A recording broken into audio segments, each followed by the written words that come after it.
Gravity Falls was an American mystery comedy series that aired on Disney Channel. It follows the story of two siblings who went to their uncle's house to spend the summer vacation. However, both their uncle and the place where he lives hide a lot of dark secrets. Today, we are going to recap the series from beginning to the end. Summer break means enjoying the holidays and leisure and peace. The Pines family decides to let their kids spend the summer in a natural environment. The 12-year-old twins, Dipper and Mabel, arrive at their great-uncle, Grunkle Stan's place. He lives in a remote town in Oregon called the Gravity Falls. Mabel, being the cheerful girl, tries finding positive aspects of the boring place, but Dipper is having weird vibes. The kids don't just play all day, as Grunkle Stan makes them work at his tourist trap, which he calls Mystery Shack. Besides the kids, they are two other employees: a 22-year-old handyman named Soos and a teenage cashier named Wendy. Gravity Falls is notorious for having mysterious creatures, but Grunkle Stan says they all are just rumors. He even sends Dipper alone in the woods to put on some direction signs. Dipper notices a small compartment in one of the trees. Inside the compartment, there's an old machine, and its buttons open another compartment on the ground. Dipper finds an old journal there, which was written by someone who witnessed mysterious activities in Gravity Falls. The writer advises the readers not to trust anyone and beware of creatures like zombies and gnomes that could be in the forests. The journal is incomplete, hinting that the writer was in a hurry, or maybe he became a victim. Dipper rushes home and tells Mabel about it, but she remains indifferent. She is more interested in experiencing romance, and she's always looking for a boyfriend. The next day, she brings a weird guy named Norman she met in the cemetery. He has pale skin and blood on his face. Dipper checks in the journal and suspects that Mabel's new boyfriend is a zombie. He tries to warn her, but she doesn't listen. Dipper keeps filming them to find a clue, but fails. He eventually accepts that he could be wrong. While watching his camera footage, Dipper sees Norman putting back his broken hand. He immediately rushes on Wendy's golf cart to find Mabel and Norman. She has been taken to the middle of woods where Norman finally reveals his secret. He is not a zombie, but a bunch of gnomes. They want to make Mabel their queen, and when she refuses, they decide to kidnap her. Dipper comes to her rescue, but the little gnomes gather to form a huge monster. The siblings reach back home and use a leaf blower to scare away the gnome. However, this is just the start. Even Grunkle Stan is hiding some deep secrets. One morning, he tells the siblings that they are going to have a family day. Usually, he is not that sweet and caring, so Dipper is getting suspicious. Moreover, Stan asks the kids to put on blindfold until they reach the destination. Thankfully, they are just going fishing at the town's lake. But suddenly, an old man named McGucket starts screaming and shows his destroyed boat. He claims that the sea monster called Gobblewonker did this. No one believes him except Dipper. The kid recalls about the monster photo contest he read in the newspaper. If they get a picture of Gobblewonker, they can win $10,000. Mabel and Soos also join the plan, and they ditch Stan to sneak to the island. Dipper brought 16 cameras, so they didn't lose a single chance of capturing the monster. They found the monster, but Dipper notices that it's just a metal robot operated by McGucket. He used it to get attention from his son because youth usually find old people boring. This makes Dipper and Mabel feel ashamed of themselves and rush back to spend time with Grunkle Stan. However, Gobblewonker does exist, and it's hiding in depths of the ocean. The next day, Grunkle Stan finds his forgotten wax museum. One of the statues is damaged, so Mabel offers to make a new one. She makes a wax statue of Stan, and Grunkle Stan loves it so much that he announces the reopening of the museum. They earn a good amount at the reopening by lying about free pizza. Later that night, Stan finds his statue being destroyed, and Dipper takes the responsibility to solve the mystery. Along with his sister, he investigates several suspects but doesn't find the culprit. Eventually, the siblings catch the wax statues moving. They are alive and responsible for the destruction of Stan's statue. They wanted to take revenge from Stan for locking them away, but they accidentally killed Stan's statue. Mabel and Dipper throw the statues to the fireplace and kill them, but they don't know that the statues still have some life left in them. With each passing day, the Pine siblings keep meeting new monsters. Their new neighbor named Gideon runs a show about telepathy, and the siblings want to join it even though Stan forbids them. After the show, Dipper calls Gideon a scam, but Mabel says he has good looks. Gideon hears that starts hanging out with Mabel for a date. She only agrees to have one, but Gideon keeps forcing her to go on luxurious dates with him. Gideon's father also approves the relationship and pursues Stan to join their businesses. Dripple decides to refuse Gideon on Mabel's behalf, but Gideon uses a mysterious amulet to attack Dipper. Luckily, Mabel comes in time to save his brother and destroys the amulet. Gideon escapes, but he's determined to get his revenge soon. Dipper is going to experience romance soon as he falls for Wendy. To hang out with her, Dipper lies about his age and claims to be a teenager already. Wendy invites the siblings to hang out and introduces them to her friends. Dipper unintentionally makes fun of Wendy's friend Robbie and gains another enemy. Together, they visit an abandoned convenience store and break in. Suddenly, paranormal activities start happening. Things get intense, and one by one, the teenagers get trapped in different objects like TV, video games, and cereal boxes, while Mabel is possessed by the ghost of the store owners. Seeing the ghost's hatred towards teenagers, Dipper tells his real age and asks why the ghosts are hunting them. The store owner was an old couple who banned teenagers because of their rude behavior, but the teenagers took their revenge with rap music that caused the old couple to die by heartstroke. They offer to let go of Dipper's friends if he shows them a silly dance. Dipper does so and saves his friends, but he is embarrassed in front of Wendy, who also saw his dance.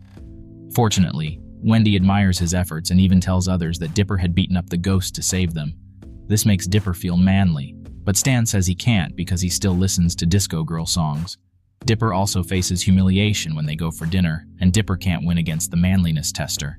He goes to the forest to train and meets a bull humanoid called Manitar who takes him to his cave.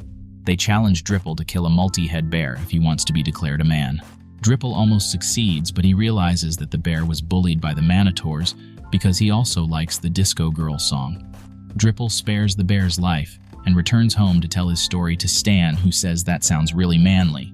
A few days later, Stan throws a party to promote Mystery Shack, and Dipper thinks it's a good chance to bond with Wendy. Unfortunately, he is too busy, but he accidentally figures out that Stan's photocopy machine can make human clones. Dipper makes a few clones of himself so he can get some time with Wendy. The clones start fighting and Dipper destroys them with water. Even after a mess, he eventually gets to know a little more about Wendy. On the annual holiday of Gravity Falls, a huge ceremony is held to honor the town's founder, Nathaniel Northwest. Dipper reads in the journal that Nathaniel isn't the actual founder, so he decides to solve the mystery along with Mabel. They follow the clues and find a hidden passage under the cemetery which reveals several secrets of American history and the preserved body of Tremblay, the actual founder of Gravity Falls. The police follow them, but Tremblay is still alive under the peanut butter coating, and he saves the kids before going to handle the legal issues. Afterwards, Dipper gets back to work on his love story. During a fair, Dipper tries winning a gift for Wendy, but accidentally hurts her, and Robbie succeeds in asking her out first. Dipper meets a time traveler and steals his time machine to fix his past mistake. After several tries, he succeeds in having a date with Wendy, but Mabel loses her beloved pig. For the sake of his sister's happiness, Dipper sacrifices his own, and Mabel gets the pig, and Wendy eventually gets on a date with Robbie. While playing arcade games, Dipper accidentally unlocks a secret function and a Street Fighter character, Rumble, comes to life. Dipper uses him to fight Robbie, but Rumble tries to kill him, so Dipper has to stop him and he gets beaten himself. Eventually, Rumble disappears as the game is over for him. The next day brings another calamity as Gideon is back, and this time he wants to own Mystery Shack. Meanwhile, Dipper looks for magical crystals in the forest to use them to increase his height as Mabel has grown taller than him. The crystals get in Gideon's hands and he uses them to shrink Dipper and Mabel and locks them in a jar. Then he blackmails Stan to give up his building if he wants the kids, but Stan refuses right away. The siblings escape with help of Soos and destroy the crystals. But Gideon says that he will try again to get Mystery Shack because a big secret hides in that building. Stan doesn't agree to that and only sees his building as a money-making machine. Mabel tells Stan to be a little polite to customers. In response, Stan challenges her to make more money than him by running the shank for a week. Mabel couldn't handle the huge responsibility and ended up earning just $1 in profit. Meanwhile, Stan joins a lottery show but loses a huge amount because guessed the right answer, that was please. Both parties learn their lessons, and the mystery shank gets back to Stan. To make space for new items, Stan decides to get rid of the old ones. Everyone gets on the mystery cart and heads towards a place called Bottomless Pit.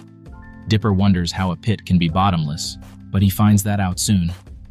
While throwing the waste, Stan falls in the pit, and others also fall in while trying to save Stan. They keep screaming for a long time, but eventually stop because they are not reaching the bottom. They share their life stories to pass the time, and after an hour, they finally see light at the end. They end up at the same place from where they jump, and surprisingly, the time hasn't passed while they were in the pit. That's why it was called Bottomless. Soon the summer gets even hotter and a new pool opens in town. Wendy is the lifeguard, so Dipper also starts working there to get close to her. Mabel also experiences romance once again when she notices a lonely guy named Mermando. He seems to like her too, but refuses to get out of the pool as he is Merman. Mabel sneaks in the pool every day to hang out with Mermando and shows him her family picture, which reminds Mermando of his own family. Mabel uses the mystery card and a freezer to carry Mermando to the lake, but Dipper catches them. Mabel explains the situation and she gets her first kiss before Mermando swims away to find his family. To recover from her unlucky love life, Mabel starts having her friends for sleepovers that irritates Dipper. He wants to have a separate room, but there isn't another one in the building. Suddenly, Soos discovers a secret room which is spacious and cool, so twins start fighting over it.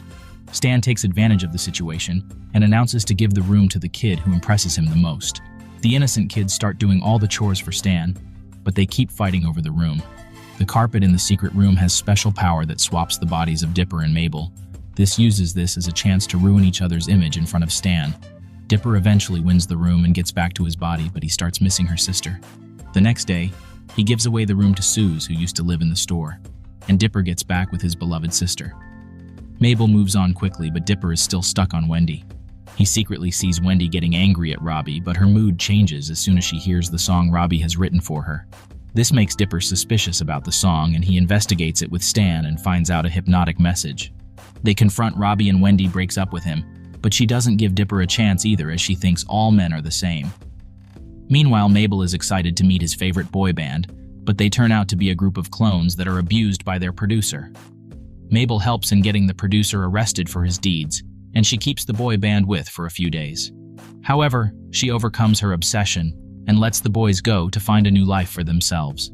Mabel starts giving more time to her pet pig, Waddles, but the insensitive Grunkle Stan doesn't like the pet. Mabel goes to buy a carriage for Waddles and requests Stan to take care of her pet for a while. Stan leaves Waddles outside and gets abducted by a flying dinosaur. Mabel gets really sad, so Dipper decides to rescue her pet, and he takes Stan and Soos along with him as well. By following the trail left by the dinosaur, Dipper and his mates discover a huge hidden residence of dinosaurs. After rescuing Waddles, they try getting back home but get attacked by the dinosaurs. Stan has finally realized how much Mabel loves the little pig, so he risks his life to keep Waddles safe. Afterwards, they head back home, but Mabel will remember this kind side of her Grunkle. The journal Dipper found has 3 versions. Dipper has Journal 3, and Gideon has Journal 2, while the first one is still missing. He uses it to summon the Dream Devil and sends him to steal the shack's locker code from Stan's mind. Dipper and Soos hear Gideon's plan and decide to enter Stan's mind to save his memory. As soon as Grunkle Stan falls asleep, the demon gets in his mind while the twins and Soos get there too. While looking through the memories, Dipper notices that Stan has always thought of being harsh on him. This makes Dipper disappointed, and he refuses to help Stan while Soos and Mabel continue the mission. Later on, exploring further, Dipper realizes that Stan is only harsh to him because he wants Dripple to become a strong guy to face the world. After the misunderstanding is cleared, he joins his team to defeat the demon and save Stan's memory. However, Gideon has another plan. He used dynamite to blast open the locker and steal the building's papers. Now the Pines family must leave Mystery Shack. They shift to Soos's poor little house while Gideon announces the opening of a theme park called Gideon Land in place of Mystery Shank. Gideon tells his father that he wanted to Mystery Shank to find the other journal which can give him more power. Meanwhile, Stan decides to send the kids back home, but they want to make their last try. They take Gnome's help to fight against Gideon, but fails, and Gideon also steals their journal. Dipper believes he can't do anything without the journal, so he catches the bus with his sister and heads to their parents' house. Gideon notices that Dipper's journal is marked 3, so there must be another journal to complete the set. He assumes that Dipper has it and follows the bus on his robot. Gideon kidnaps Mabel to make her his queen, which enrages Dipper. The kid fights the robot by himself and saves his sister. Gideon tells police that the twins tried to murder him and asks them to arrest Dipper and Mabel. Luckily, Grunkle Stan reaches there and reveals that Gideon hid a camera in the free pins he gave everyone on the opening ceremony. Gideon gets arrested, and Stan gets back his mystery shank. The twins finally tells him about the journal, and Stan decides to keep them in a secret place. In the middle of night, he opens a secret elevator behind the vending machine that leads to Hidden Lab. Stan has the journal 1, and he puts the other 2 beside it. He opens the blueprints on all the 3 journals and uses them to complete a special portal on which he has been working on for 30 years. As soon as he turns on the machine, it sends a power surge around the town, which is also detected by the government satellite. The next day is the reopening ceremony of Mystery Shank. 2 agents visit the Shank to investigate the power surge that happened last night. Dipper gets really excited to see the agents and takes their card so he can tell them more about Gravity Falls later. But Stan takes away the card and also advises Dipper to forget about solving mysteries. Dipper gets suspicious of Stan and takes Wendy's help to get back the card. They arrange a meeting with agents and Dipper shows them Journal 3. When they ask for more proof, Dipper attempts to wake up a zombie, but things get out of hand and several zombies attack Mystery Shack. The kids almost get killed, but Stan reaches there at the right time to save them. He always knew that Gravity Falls is full of mysteries, but he didn't tell the kids to keep them safe. Dipper notices that more content appears on the journal when it's under a specific light because the writer used invisible ink on some of the pages. Dipper finds a way to kill zombies and they are saved. After discovering a new side of the journals, the Pines family are ready to look for more secrets. Meanwhile, the government agents have decided to bring more force to investigate Gravity Falls. The next day, Dipper invites Wendy to investigate a secret bunker along with Mabel and Soos. They assume that the journal's author must be hiding in the bunker, but it's actually owned by a shape-shifting monster. After defeating the monster, Dipper locks him up in the chamber and closes the bunker for good. However, he accidentally confessed his love for Wendy, but Wendy thinks she is too old for him, but they can still be friends. Dipper also found a laptop in the bunker which can provide them with the next clue towards the journal's author. Soos fixes the laptop, but it needs a password to unlock. Mabel agrees to help Dipper in guessing the password if he helps her in the preparation for the puppet show, and her latest crush is a puppet master. While trying to crack the password, Dipper encounters the dream demon Belle, who offers to help if Dipper gives him a puppet. As the laptop is about to be deleted because of too many password attempts, Dipper accepts the demon's offer. The puppet Belle wanted was Dipper's body.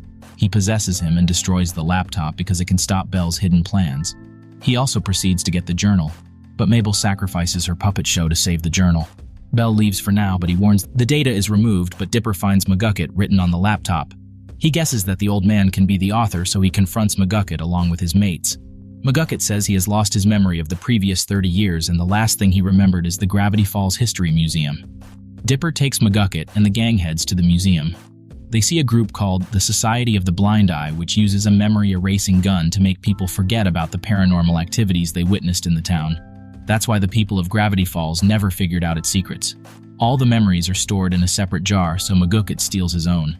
The Society tries to catch him, but Dipper and his gang catch all the Society members and erase their memory. Afterwards, they head back to see McGucket's memory. He was a great scientist who worked with the author of the journals. Together, they wanted to invent a special machine to help humanity, but failed miserably. McGucket was traumatized by the dangerous experiment, so he invented the memory-erasing gun to clear his own memory. He kept using it to forget all the bad events and eventually lost 30 years of his memory. The secret society was also built by him. However, McGucket is glad that he got back his memories. He is not the useless old man he thought he was. He has learned that it's better to hold on to her experiences and learn from them than to deny them. Meanwhile, Stan is determined to finish his invention no matter what sacrifice it takes. Unaware of what Stan is up to, the twins plan a surprise birthday party for Soos, but Soos hates his birthday. Before the twins can figure out why, they get sucked into a time portal. It is done to have a fair fight between the Pine siblings and the time traveler they messed with. Whoever wins will decide the opponent's fate and will also get a wish granted. While fighting in the time box, Dipper and Mabel accidentally time travel to the past and see why Soos hates his birthday. His father almost promised to show up, but he never did, and on his 12th birthday, his father said that he's coming back ever. After defeating the time traveler, the twin spares his fate and takes the wish orbit to Soos so he can see his father. But Soos doesn't want to meet the selfish person who left him. Instead, he wants to live with the Pines, who made so much effort just for him. Meanwhile, Stan is still busy with his invention and usage of toxic chemicals almost burns him. He looks at Dipper and Mabel's picture and gets worried for them. He makes several attempts to share his secrets with the kids, but he can't gather courage to do so. Before he can reconsider his decision, the government agents reach to arrest him. A bunch of toxic chemicals were stolen last night and Stan is under suspicion. The kids are also taken in custody, but they escape to find proof in favor of Stan. They check the camera footage but get to know that Stan had actually stolen the chemicals. They also find several other weird documents like fake IDs, old newspapers, and a code to unlock the door behind the vending machine. Sean's invention is causing a gravity anomaly, and this gives him a chance to escape the police. The agents in Mystery Shank also leave to find Stan, and the kids get the chance to reach the vending machine. Soos stops them because Stan told him to protect the vending machine with his life. The kids eventually succeed in entering the code and open the elevator that leads them to Stan's hidden lab. Dipper gets really angry on seeing the 3 journals there. After reading the blueprints, he realizes that the machine Stan is building can lead to the destruction of the whole world. He notices the deactivation button, but before he can press it, Stan reaches there. He begs Dipper not to do it and gives him a chance to explain the situation. Another gravity anomaly occurs, and Mabel gets to the deactivation button. She believes that Stan is a good guy, and she lets the machine activate fully. A huge explosion occurs that blows up the whole lab, but everyone survives. A mysterious man steps out of the machine portal, and Stan introduces the man as his lost brother Stanford and the author of the journals. Stan's real name was Stanley, and he and Stanford were twins who lived in New Jersey. While they were kids, they found an abandoned boat and decided to fix it to explore the world. Stanley wasn't bright in studies, while Stanford was a natural genius. After growing up, Stanford designed an invention that granted him a chance to get admitted to his dream college. Meanwhile, Stanley wanted to explore the world with his brother. In frustration and anger, Stanley destroyed Stanford's invention, and he lost his chance to get admission in a big college. Stanley's cruel father kicked him out for ruining their only chance to become rich. That day, Stanley decided to build a successful business, but he always failed miserably and went to jail 3 times. That's why he had to use fake IDs to get away from the police. Meanwhile, Stanford completed his degree and developed an interest in anomalies, and the place with most anomalies was Gravity Falls, so he shifted there.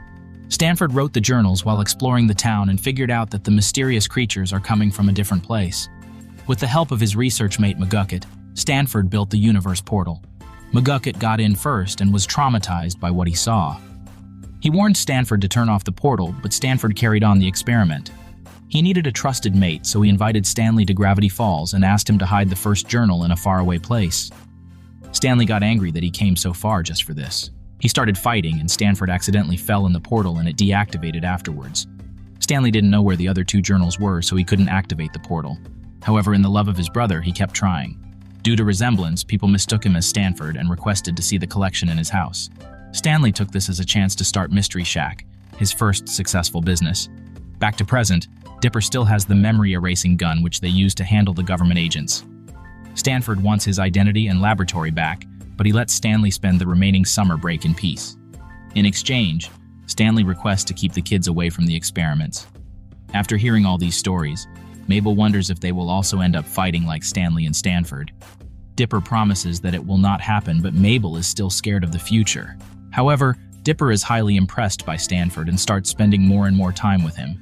This makes both Stanley and Mabel worried, but they can't do anything in this regard. Stanford has disassembled the portal and hidden away the interdimensional rift that is necessary to activate the portal. He tells Dipper to not tell anyone about the rift, including Stanley and Mabel. Meanwhile, Stanford is having nightmares in which Belle warns him of the big day. No matter how far away the rift is hidden, Belle is determined to find it. The next morning, Stanford discusses Belle with the kids and asks for their help to build a barrier to keep them protected from Belle. He will need unicorn hair, so he sends Mabel to get it from the unicorn land. And Stanford takes Dipper to his secret study, where he reveals the origin of Belle. Stanford unintentionally read an ancient writing in a cave which led him to meet Belle in his dream. The demon promised to help Stanford, and in exchange he asked for freedom to use Stanford's mind. The universal portal was built with Belle's help, but it was his way to invite other demons like him to Earth. Though the portal is disassembled, Belle will sooner or later try to steal the rift and reactivate the portal, so they must make preparations to stop him. Otherwise, the whole world will be destroyed. The twins' 13th birthday is approaching, but Dipper needs to assist Stanford, and Mabel allows him to go. The rift is cracking, and it must be fixed in time. They head to a place where a spacecraft landed. The aliens in it must have died, but their super powerful adhesive is still inside the spaceship. Dipper completes the whole mission bravely, and Stanford offers him to become his assistant. After returning back, Dipper gives this news to Mabel, which gets really sad. The summer break is ending, and Mabel has to leave everything behind, including her brother. She wishes that she could stop time. Suddenly, the time traveler appears and offers to grant her wish, but he needs the rift inside Dipper's bag, which Mabel accidentally brought. She doesn't know the worth of the rift and gives it to the time traveler, which turns out to be possessed by Belle. He smashes the rift and opens the portal between the Earth and the Nightmare Realm. Belle finally achieves a physical form while Mabel is trapped inside a pink bubble with chains wrapped around it. Belle introduces himself as the ruler of Gravity Falls and calls over his creepy friends. He sends the winged eyeballs and madness bubbles all over town. The eyeballs abduct the people, and the bubbles cause madness in anyone they touch. Weird waves travel all around the town, changing the reality of every. Stanford calls this phenomenon Weirdmageddon. He tries to knock Belle back inside the rift, but he fails and gets caught. Belle turns Stanford into a statue while the other monsters follow Dipper to catch him. Dipper hides in a supermall and finds Wendy and Soos. Together they head to find Mabel. Gideon joins Belle's side and guards Mabel's bubble. Dipper advises Gideon to let them save Mabel if he really loves her. Gideon agrees and lets them unlock the bubble. Inside the bubble, Mabel is living in an imaginary world that is built to fulfill all her desires. She tries to convince her friends to forget about the reality and start a new life here. She also fulfills all their wishes, but it is actually just an illusion. Dipper refuses to do so, and he is taken to the court where he defends himself in the case of reality versus fantasy. He tells Mabel that real life may be full of difficulties, but he promises to stay by her side forever. Mabel understands the situation and leaves the illusion world with Dipper. The twins and Soos hide in Mystery Shank, which is protected by the unicorn barrier, where they meet other refugees, including Stanley, McGucket, and Northwest Youngest Heir Pacifica. Stanley suggests they stay in the Shank, but the twins believe that they should step out to save the world. Stanley says that he doesn't want to make any more efforts because Stanford never thanked him, and people only call Stanford a hero. The refugees work for days and turn the Mystery Shank into a giant robot to attack Belle. Meanwhile, Belle can't get out of the town because Weirdmageddon is attracted strongly by gravity falls. Belle revives Stanford to tell him how to break the force, but he refuses to do so. The refugees attack Belle's fort and save Stanford. He draws a zodiac sign on the floor and asks specific people to step on the symbol matching their personality. This ritual may stop Belle. Stanley refuses to do so as he is still upset. Stanford finally apologizes to him and also thanks Stanley for saving him. A lot of time is wasted and Belle interrupts the ritual. He traps the twins and blackmails Stanford. To save the kids, Stanford let Belle enter his mind, but he was tricked. It was Stanley who switched clothes with Stanford. Meanwhile, Stanford uses a memory-erasing gun to remove Stanley's memory along with Belle. The gravity falls gets back to normal, but Stanley can't remember anything. He sacrificed his memory to save everyone. He proved himself a hero. Mabel brings out her scrapbook and recalls the time they spent in Mystery Shank. Miraculously, Stanley recovers his memory soon. Stanford invites his brother to finally go to the sea adventure they planned as children. The Mystery Shank is handed over to Soos, and the twins return home after celebrating their 13th birthday.